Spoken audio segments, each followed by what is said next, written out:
our scooter riders ahead of us riding the scooters. I have my barking dogs coming up on my right hand side. And we're just working on that. So here we're jumping and flailing. So I'm going to do a roll back. I'm going to do a direction change. And I'm going to get Camp thinking again. This is our first walk of the day, and he's always more rambunctious than the first. So I want to show you again how we work through these mind-blowing experiences for Camp and help him stay more calm, cool, and collected. So that when you get home and he acts like this, you're able to work on it. And just like by the end yesterday, how we were able to walk back and forth without a reaction, that's what we're going for. I'm going to use those same 5 tools. Flick, the direction change, zigzag. So I haven't gone back that direction yet. There, because he wasn't calm yet. Now he's calm, so we can turn around and walk back towards it again.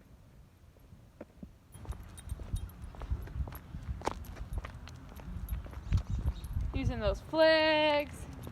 We'll do some zigzags.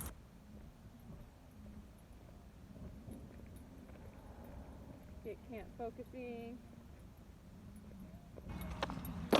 Hey, Jen. Hey, how's it going? Good. Alright, here we are with Camp. So we were just doing those rollbacks, those zigzags, back and forth. You can see he's still very full of it, but he's not barking and lunging and jumping at the other dogs, which is great. The other dogs, and I have all my scooter patrol still here, scootering. And he is much more calm, cool, and relaxed. And again, all I'm doing is those 5 tools. Oh, here you go. Let's go over here so we can back up. We're gonna walk past the dogs, go a little different way by these barking dogs. This big truck backs up. Here are the dogs right here. Have him put his bum down. So I'm just doing a reset.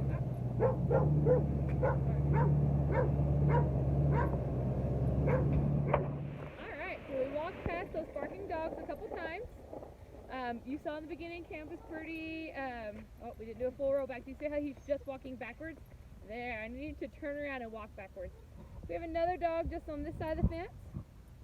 So I'm just going to do some zigzags. We did a roll back. I'm doing some flicks. I want no pressure on this leash. I'm going to do a roll back. Getting better at those roll backs.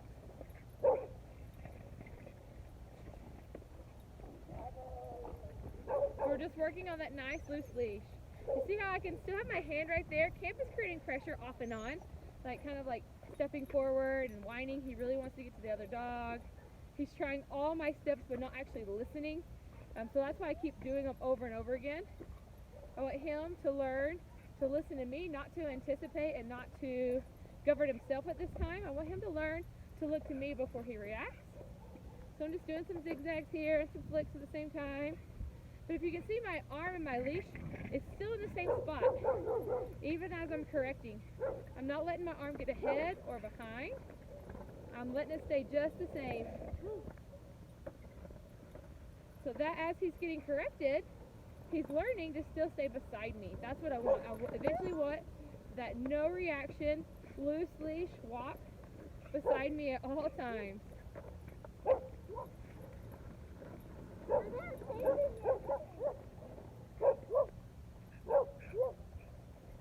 Don't bark at the dogs. There you go. So we're just going to keep practicing those 5 tools. As he learns and grows, he's going to get better and better.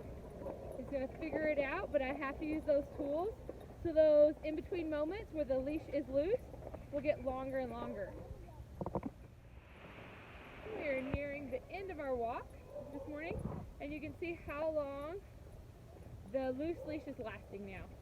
So the first part of the trip, remember this is our first walk of the day, so he's always more amped up, and it's always a greater learning experience because he's really pushing the edge.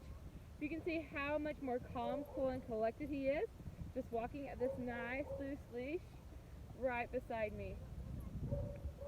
That's what we're going for. Even with the dog barking, you can hear he's doing the hang. We're still going to use those 5 tools when he creates pressure.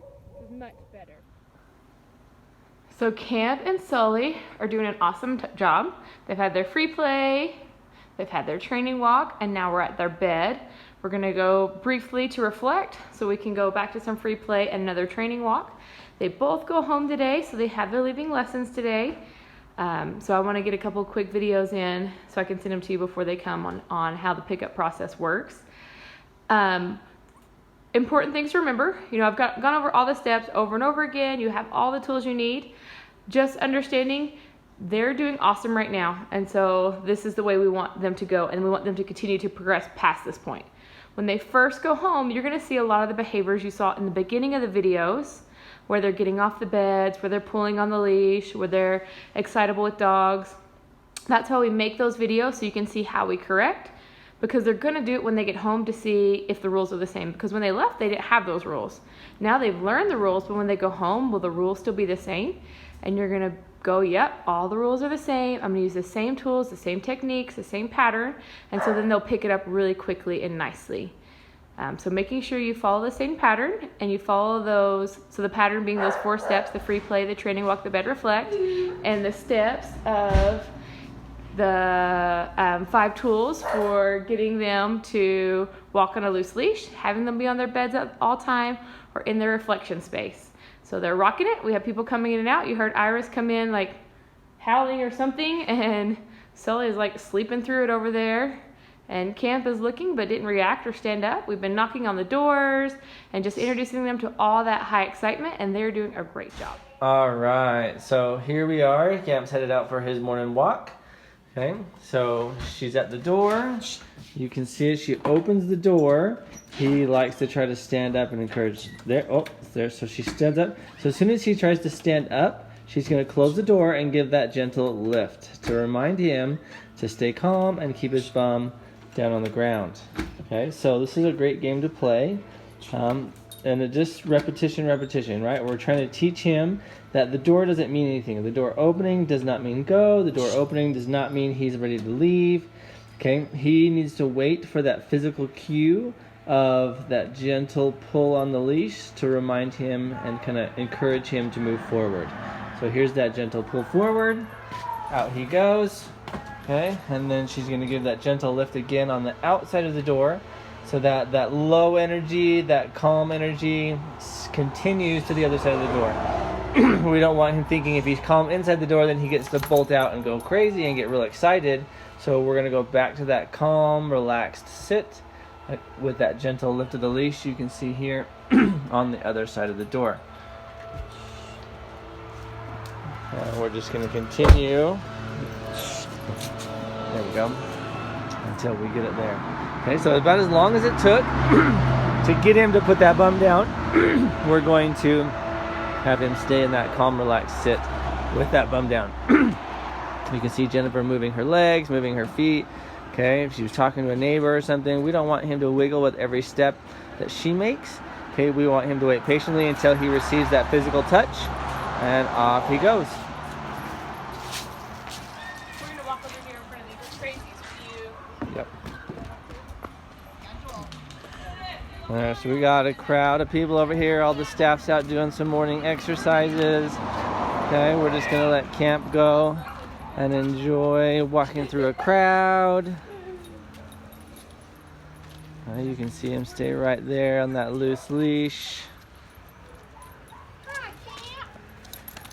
Right at her side, which is just what we want. Pretty sure that's not the point of the video. There we go. Throw everything at it. You know what I love? I don't know why it's just reminding me. But like the dogs, like There you go. So when people want to pet our dog, this is a great example. They're welcome to pet him as long as he stays in that nice sit position. Okay, we don't want him to get excited and start standing up and jumping and pushing and moving. Okay, we want him to stay in that calm sit position and be able to relax and focus. There, laying down is awesome too. Okay, that's even better because he went into a more relaxed position. Okay, oh, there he stood up, so she's going to give him that gentle correct.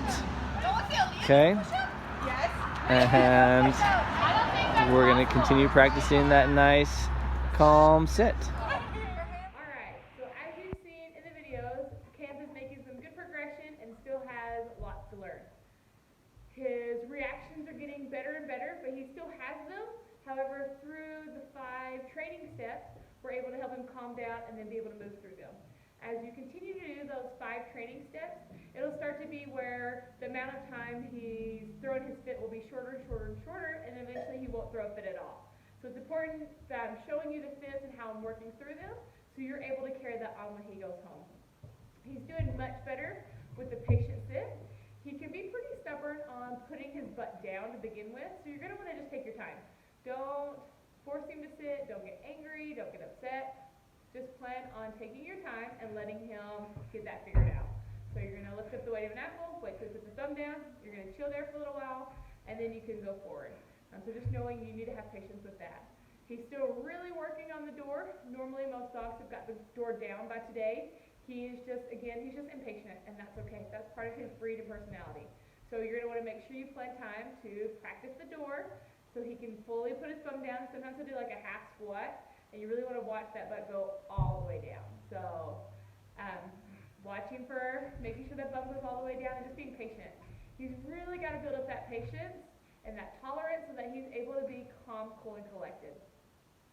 So you're working on the bed. Okay, so let's just go over everything. Free play is where he's outside playing and having fun. Bench yard or on like a run or something. Free play. Training walk, we're using those 5 tools: flick, reset, zigzags, direction change, and rollbacks, so that we're always on a loose leash walk at a heel beside us.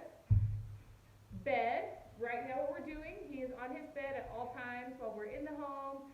I can go out of the room for about 2 to 3 minutes so far with him. In the beginning, you're not going to go out of the room, you're just going to kind of stay in the area doing things, but we're about to that point, which is normal. He's actually rocking the bed. You're going to knock on doors, knock on windows, play crazy animal noises that drive dogs crazy on your Alexa. You're going to bake some pots and pans. You're going to have the kids run. You're going to be chaotic. So when your Halloween party comes, he can sit there on the floor and be great. So maybe bust out the masks early and make some noise, play some scary music. Make sure he's good with it. If you don't practice before it gets here, he's not going to be able to perform it, and you're all going to be frustrated. Step 3. We have reflect. Reflect is in the kennel, a small bedroom, laundry room, somewhere where he doesn't really have any windows and it isn't distracted. It's just his time to think and reflect about how positive training was, how good he did, and what he can do better. Those are the 4 steps you're going to repeat over and over and over again. Okay? You're going to do it at least twice a day, preferably 3 times a day. When he goes to greet people, you saw the video earlier, he's got to keep his bum down when he greets people. He's not jumping on people. He can be in a sit or a down position. Through using that contact pressure or distance pressure is how you're going to get him to do that, and you just have to tell people, wait, don't pet him yet. So when you go to pick up today, it's going to be the same thing. He's going to be excited. He's going to want to jump all over y'all and bark and be excited, but you can't approach him and love on him until he is calm, cool, and collected. He's in that nice sit position. Sometimes it means we're going to have to go for a walk first before we can control that, just like you saw in the videos. At the start of the walk, he's very not anxious, just excited and can barely control himself, and by the end, he's got the hang of it, he's doing good. So sometimes we just got to get a few more of those wiggles out, get the brain thinking, and then he's able to transition to that. So you're just going to work your way up to that. That's it. Meshing your life into your training. Do the dishes while he's on his bed, or take a shower while he's in reflection or he's out playing. Like, line your day up. Line the training up with your existing day. We already have enough on our plates. You can't fit in hours and hours of training like we've done here, so you're going to really want to make it flow. And he's been practicing that. He's been on his bed for multiple hours at a time while the family's eating, while we're in and out, not for extended periods of time again, just like going out of the room to grab some vegetables from the basement or something. Like, he's equipped with that. He can stay in his room just great. He can play with other dogs. He can do the training walks. Let me know if you have any questions. I'm excited to see y'all today and have you show me what all you've learned in these videos so that you're prepared to take it home and work with him at home.